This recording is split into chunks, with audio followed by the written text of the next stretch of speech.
Hey guys, how you doing? Just another super quick video about paying milestones. So this one's only got 2 milestones here. It's just a bit of extra work on somebody else's app, but the first one was funded already.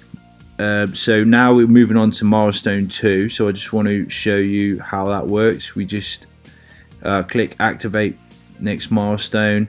Milestone 2, you can put a description in here, but I always just put milestone whatever it is, milestone 2. Fund and activate this milestone, you want to make sure that's checked.